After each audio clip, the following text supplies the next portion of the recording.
ಬೆಂಗಳೂರಿನಲ್ಲಿ ಮಧ್ಯರಾತ್ರಿ ಸುರಿದ ಮಳೆಯ ಎಫೆಕ್ಟ್, ಮನೆಗಳಿಗೆ ನುಗ್ಗಿದ ನೀರು, ಅಂಡರ್ ಪಾಸ್ ಜಲಾವೃತ, ಜನಜೀವನ ಅಸ್ತವ್ಯಸ್ತ, ಸವಾರರು ಹೈರಾಣ.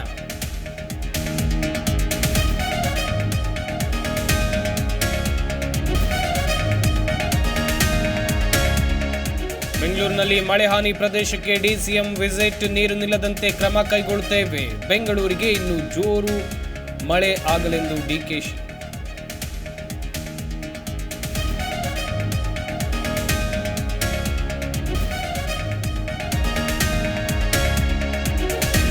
ಡ್ಯಾಂ ಗೇಟ್ ಚೈನ್ ಕಟ್ನಿಂದ ಎಚ್ಚೆತ್ತ ಸರ್ಕಾರ, ಜಲಾಶಯಗಳ ಗುಣಮಟ್ಟ ಪರಿಶೀಲನೆಗೆ ಸಮಿತಿ ರಚನೆ, ವಸ್ತುಸ್ಥಿತಿಯ ವರದಿಗೆ ಸರ್ಕಾರಕ್ಕೆ ಸಲ್ಲಿಸುವಂತೆ ಸೂಚನೆ.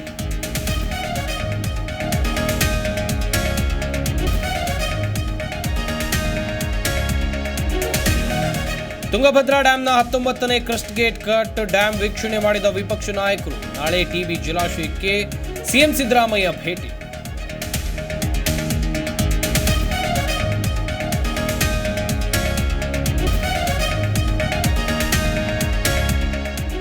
ದರ್ಶನ್ ಭೇಟಿಗೆ ಜೈಲಿಗೆ ವಿಜಯಲಕ್ಷ್ಮಿ ಎಂಟ್ರಿ, ಪತಿ ಯೋಗಕ್ಷೇಮ ವಿಚಾರಿಸಿ ಹಣ್ಣು ನೀಡಿದ ಪತ್ನಿ. ಪ್ರಜ್ವಲ್ಗೆ ಭೇಟಿ ಮಾಡಿದ ಸೂರಜ್ ರೇವಣ್ಣ.